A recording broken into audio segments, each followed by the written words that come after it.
Hi guys, welcome to another episode of the Gist Me the Bible Stories brought to you by Universal Scroll. Today we're going to be looking at Moses, and the topic is centering on helpers versus haters. Yes, we're going to be looking at the fact that when you are doing great things, when you are succeeding, when things are happening for you, you will definitely have helpers and you definitely have haters. And it's also possible that people that are your helpers at some point might turn to haters when you're really growing ahead, when you're really growing really fast, when you're really excelling. They can actually switch to become haters along the way. So you need to be sensitive to that, and you need to not be, too shocked about it, because it is something that is bound to happen. Now let's get started to the gist of today. So we know about all God did, in the wilderness, and how he helped his people to journey into the promised land and all of those great stuff. Now, along the way, Moses had to, attend to the people. They had disputes that he needed to settle. So he would sit and he would, review cases. So people will come to him bringing their issues, and he would, go through them, and then he would help them solve their issues. And there were so many people that were coming to him, and of course he was getting tired because he would work all day just, attending to people like a lawyer, somewhat, or an intermediary. He was just helping people out. And his father-in-law came and saw him doing that and was like, you would actually wear yourself out, this guy. So Jethro, his father-in-law, asked him to assign some people to handle these cases. So these people were to handle the minor cases, the little cases that they could handle. And for major cases that they were not able to handle, then they will send them over to him. You can see how delegation started off, in the scriptures. Like, just for him to not get worn out by trying to do everything yourself. And as Christians, we can learn from this, because sometimes we might want to do things that we feel like, we'll be better off doing it ourselves because we'll pay a lot of attention to it and we'll just get a better result. But sometimes we must learn to give people the chance to actually do them themselves. And yes, they might make errors along the way. They may not be perfect at it, but they get to learn about it. And so it reduces our burdens. It reduces our stress. For example, for women, sometimes we want to feel like super women. We want to ensure that we do everything. We want to handle the household, our children. We also want to, focus on our career and ace it, and we want to do everything. And sometimes it can get really tiresome. It is okay to get a domestic worker. It is okay to get a good nanny and assign chores to her and delegate these things. A smart employer assigns work to smart staff to assist so that he can grow and achieve greater things.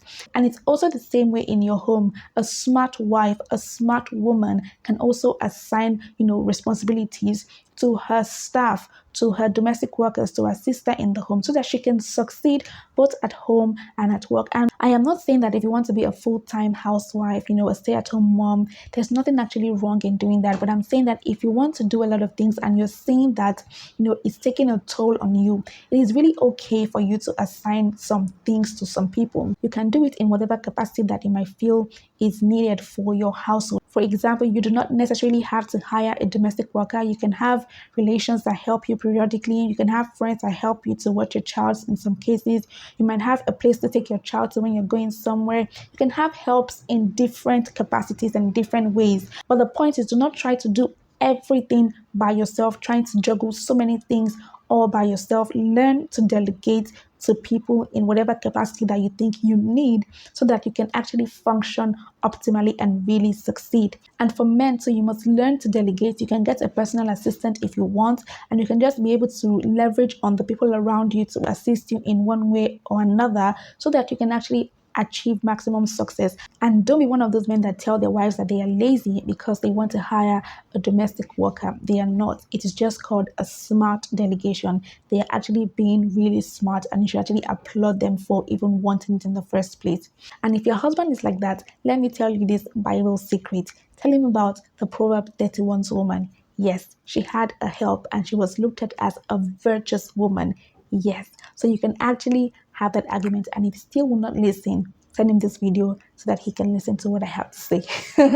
All right. Now we see that Jethro told Moses to delegate, and he was able to achieve a whole lot more, and he was less stressed. Now, God was using Moses mightily, and of course, some people were jealous, and that included his siblings, Mariam and Aaron.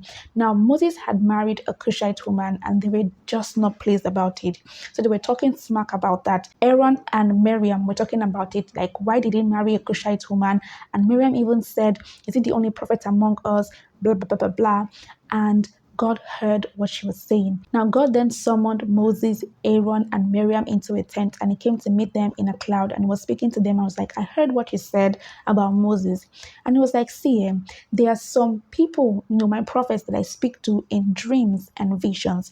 But with Moses, I speak to him face to face, like he sees my form. So he's a different kind of prophet, like he's a different kind of vessel for me. So why would you even dare to speak negative about him? When God is using you mightily, one of the first people that would look down on you, that will not really see the value in what you're doing, are those who are closest to you, your family and your friends, because they have seen you from way back. They've seen your early days. They've seen how you came up. They know all your flaws. They know some of your mistakes. So they just feel like, it's business as usual. They don't realize that God's favor has singled you out for a different mission. They don't understand God's favor over your life, and they just still keep on seeing you the way you used to be. They just keep on seeing you, before God started using you. They don't want to see the different you. They don't want to respect the anointing that God has on you. So it's very normal. They did the same thing to Jesus. Jesus was doing so many great things, so many healings and miracles in many places. When he came to his hometown, he could not do much because they just kept on looking down on him.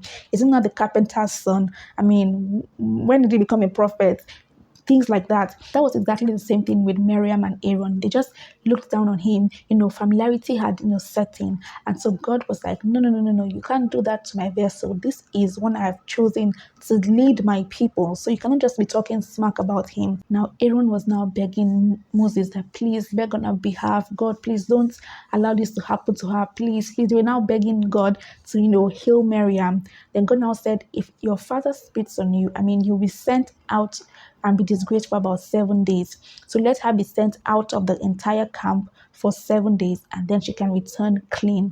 So for 7 days, she was out of the camp, in leprosy. Then on the 7th day, she was healed, and then she was allowed to return into the camp. So you see, as Christians, when God is using somebody that we know, whether they are our friends, they are our relations, they're your siblings, they're your children, you raised them, you knew them since they were very tiny, it doesn't matter. Respect the anointing, respect God in their lives.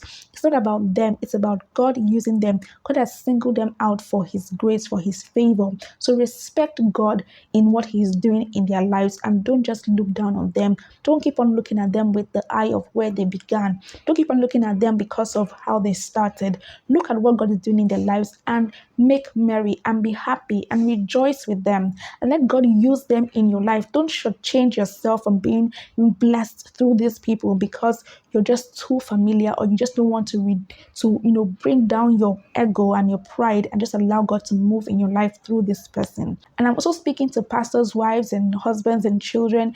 Make sure that you don't look down on that vessel that you see every day. Familiarity sometimes can bring contempt if you are not careful. When you understand this, you'll be very careful so that you don't lose sight of a blessing, or you do not bring a curse upon yourself. So I hope this has been of a blessing to you and you enjoyed this episode of the Gist with the Bible. We like to bring the Bible stories in a way that people can easily understand in a very fun and enlightening way. And I hope this has been of a blessing to you. And if so, please ensure that you subscribe to this channel and that you click the notification bell to get notified when we release a new video. And don't forget to like our videos and share with your friends and family. Let us grow this kingdom. We'd love to have you on board. You can hang out on our social media pages on Instagram, Facebook, and Twitter. Love you all. Bye.